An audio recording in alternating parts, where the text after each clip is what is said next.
atau yang tiket untuk memimpin berdoa, siapa? Ya, silakan. Siap gerak untuk mengawali pelajaran pada siang hari ini. Marilah kita berdoa mulai. Cukup. Ya, baiklah. Untuk selanjutnya kita cek kehadiran dari kelas 11 TOT yang tidak masuk. Tidak ada. Tanggal 6. Ya, terima kasih. Alhamdulillah kondisi sehat semuanya. Semoga kesehatan yang diberikan kepada kita semuanya kita syukuri sehingga kita bisa mengikuti kegiatan apa saja dengan kondisi sehat sehingga kita akan menjadi anak-anak yang sukses. Terus untuk selanjutnya kegiatan pada siang hari ini kita akan mempelajari yaitu bab baru tentang pergerakan nasional Indonesia yang tidak asing lagi. Untuk pelajaran sejarah ini mungkin di SMP juga sudah pernah dipelajari. Namun sebelum kita melanjutkan ke materi pergerakan nasional Indonesia, kita ingat kembali catatan yang kemarin, yaitu tentang kolonialisme. Coba salah satu ada yang masih ingat apa dampak kolonialisme bagi bangsa Indonesia? Tunjukkan jari. Negatif bagi bangsa Indonesia. Oke, banyak sekali. Perlu saya tunjuk? Kamu? Yang jelas. Silakan.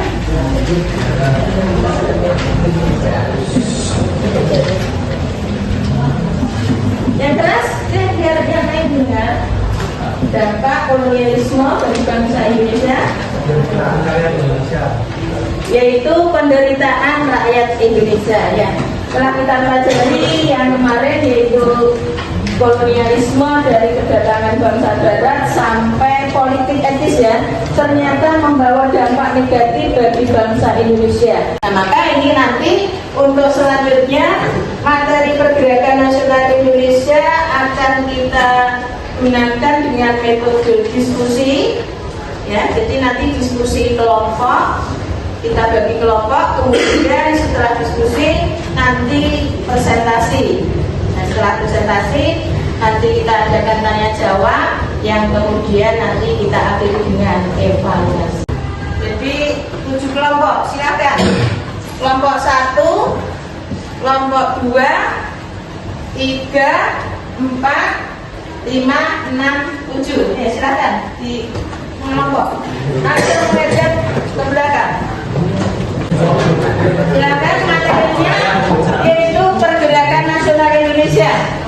Karena dari tema tersebut instansi indikator yang akan kita capai yaitu menganalisis latar belakang lahirnya pergerakan nasional Indonesia.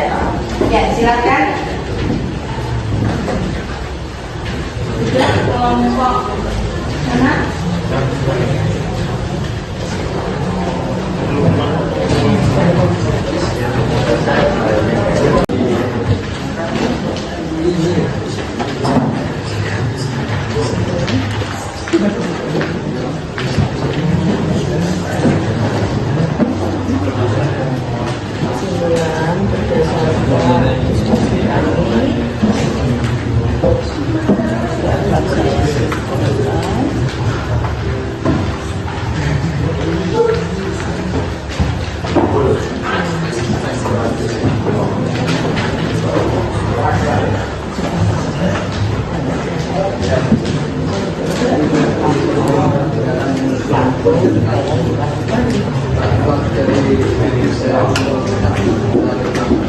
Ini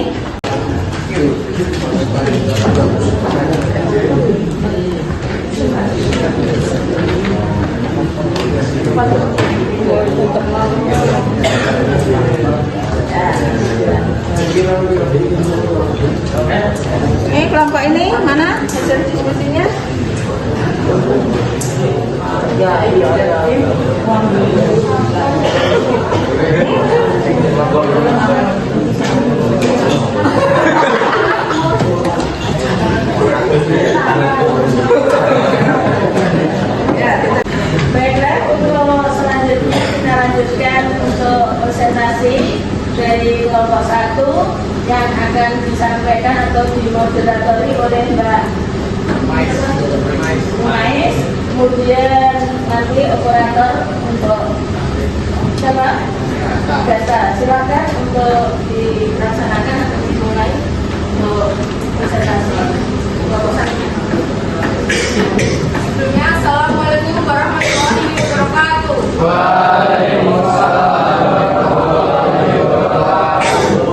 Izinkan kami dari kelompok 1 mempresentasikan hasil diskusi kelompok kami. Perkenalkan, nama saya Rumai Safis, absen 29. Saya Amalia Ida Megananda, nomor absen 5. Saya Bikir Sabtra, nomor absen 1. Saya Merdeka Saputra, absen 23. Saya Desa Desa nomor absen 15. Setelahnya akan membacakan tentang diskusi kami.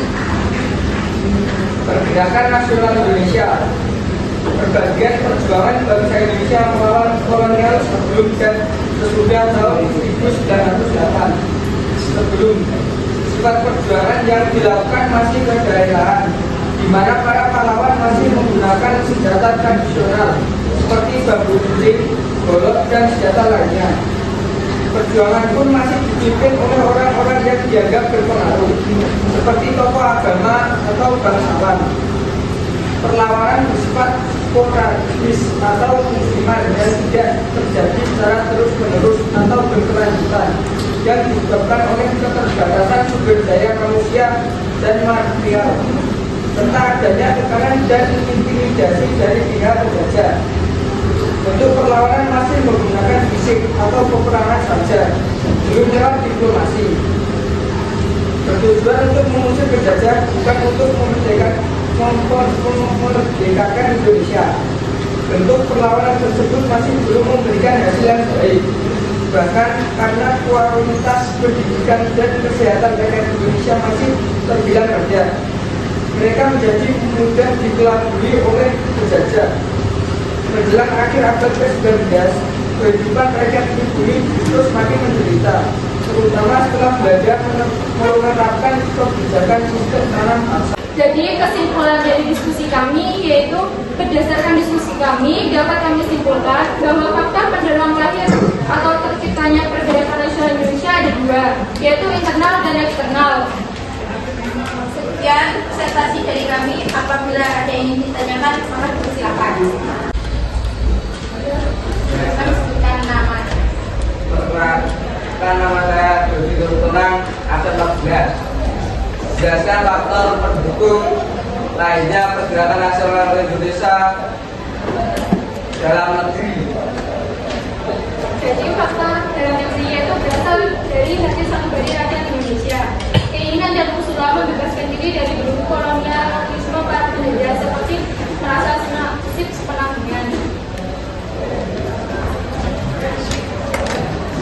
Ada lagi yang ingin ditanyakan? Perkenalkan, nama saya Hendy. Saya ingin menanyakan bandingkan perjuangan sebelum dan sesudah bangsa Indonesia tahun 1908. Sebelum tahun 1908, sifat perjuangan masih kedaerahan, masih menggunakan senjata tradisional, bahkan perjuangan masih dipimpin. Kemudian setelah tahun 1908, perjuangan sudah mulai modern, menggunakan senjata lengkap dan sudah tidak ada kepemimpinan dalam perjuangan. Sekian dari kelompok kami. Apabila ada kesalahan yang mohon dimaafkan. Assalamualaikum warahmatullahi wabarakatuh. Kita simpulkan bersama pembelajaran pada siang hari ini dari tema Pergerakan Nasional Indonesia, yang mana indikatornya yaitu untuk menganalisis latar belakang Pergerakan Nasional Indonesia.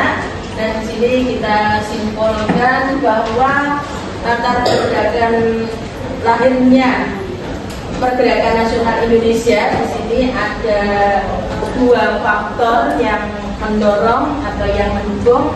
Yang pertama yaitu faktor intern. Faktor intern itu faktor dalam negeri, yaitu munculnya cendekiawan, orang-orang pinter. Nah, ini cendekiawan ini dari kalangan priyayi.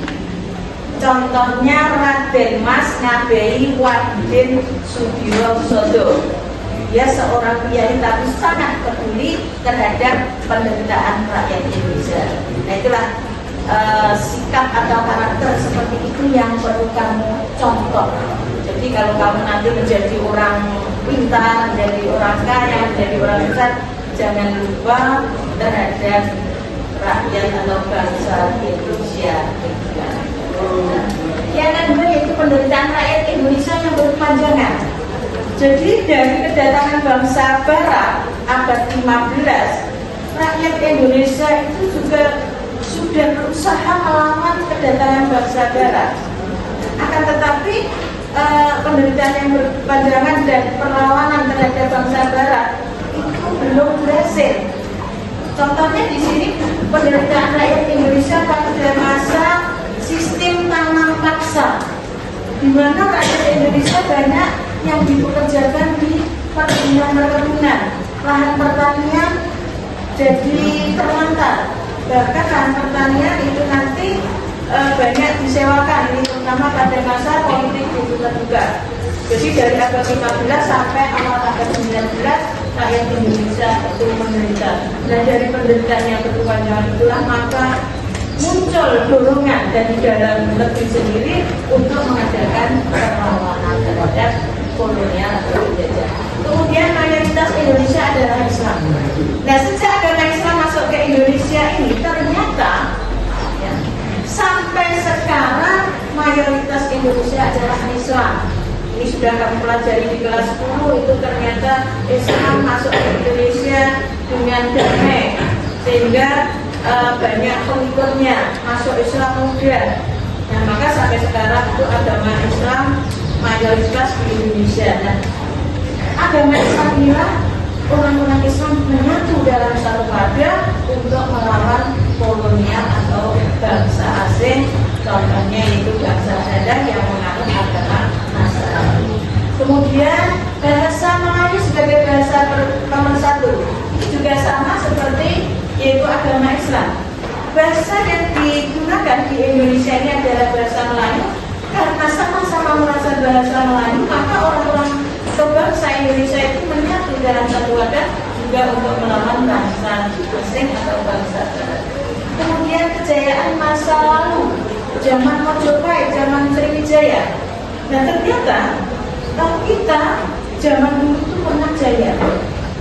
Misalnya zaman Raja Majapahit, wilayah Nusantara Indonesia itu sampai ke luar negeri.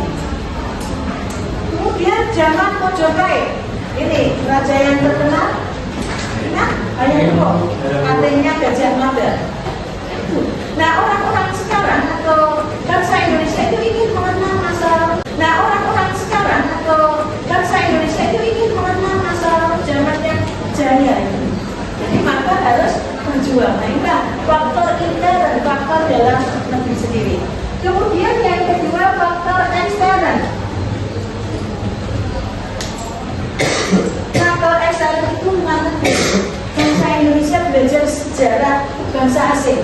Yang pertama pengaruh pergerakan nasional India. India dijajah oleh bangsa Inggris. Untuk mengusir Inggris, India mendirikan organisasi pergerakan nasional India yang dikenal dengan All India National Congress yang dipimpin oleh Mahatma Gandhi. Kemudian yang kedua, pengaruh pergerakan nasional Filipina. Filipina dijajah oleh bangsa Spanyol. Nah, untuk melawan Spanyol itu, Filipina menggunakan organisasi yang dikenal dengan Liga Gerakan Pembebasan Filipina yang dipimpin oleh Aquinaldo dengan organisasi.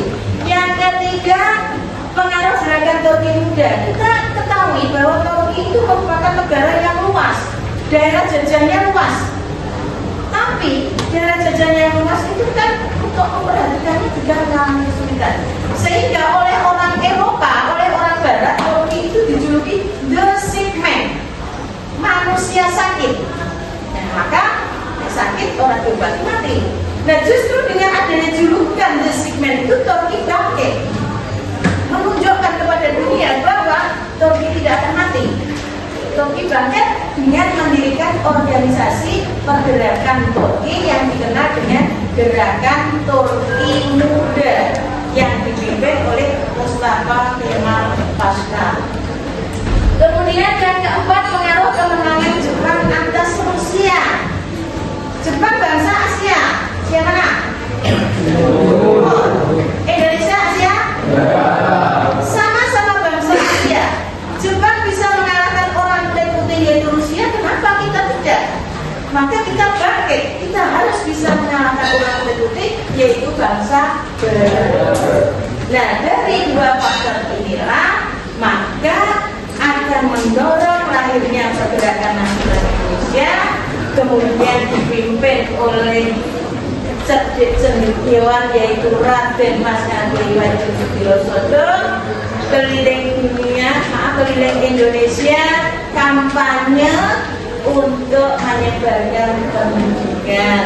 Yang kemudian ketemu mahasiswa distopia sana, mereka berdiskusi sepakat, yang kemudian mendirikan organisasi yang dikenal yaitu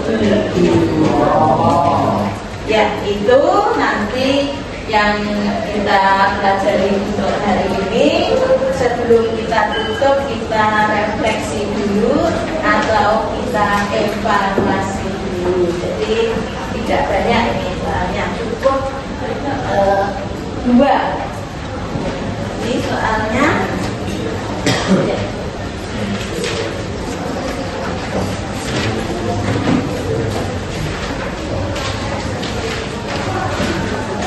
Silakan kertasnya disiapkan.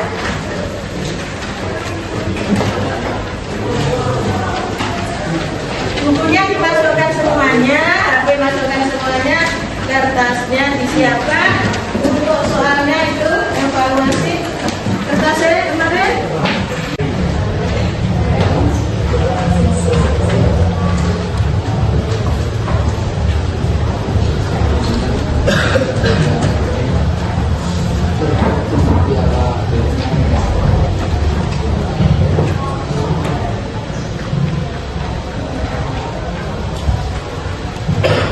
Waktunya sudah habis, selesai dikumpulkan.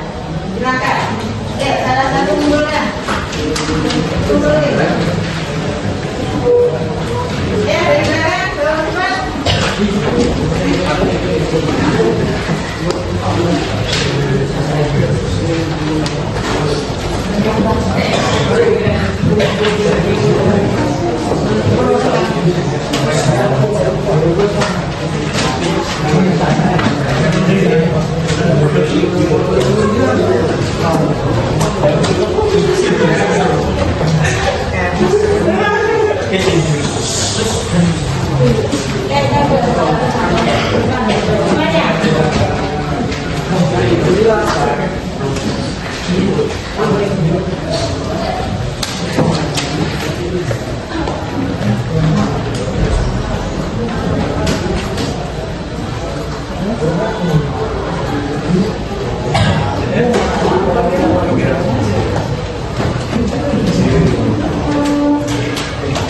Sudah semua ya? Ya, baiklah, untuk evaluasi mungkin sudah cukup. Nanti akan kita koreksi terlebih dahulu. Kemudian untuk pertemuan yang akan datang, nanti kita akan melanjutkan dari Pergerakan Nasional Indonesia yang kedua, yaitu organisasi Pergerakan Nasional Indonesia. Contohnya Organisasi Bitomo, Sarekat Islam, Sarekat Islam, Indonesia Partai, ISDP, PKI, Muhammadiyah, NU, Perkumpulan Katolik, gerakan kaum buruh, taman siswa, banyak sekali itu. Jadi kalau nanti metodenya dengan ceramah ya kemungkinan nggak selesai. Nah, maka nanti akan kita gunakan dengan metode-metode yang lebih praktis, menarik, dan sehingga pembelajaran ini nanti bisa terlaksana dengan baik. Ya, baiklah untuk hari ini karena jam terakhir ya. Jam terakhir mari kita akhiri dengan berdoa. Silakan ketua kelas untuk memberikan berdoa. Dikapikan. Siapa untuk mengakhiri pelajaran pada siang ini, marilah kita berdoa. Berdoa mulai. Cukup. Sekian saja. Assalamualaikum warahmatullahi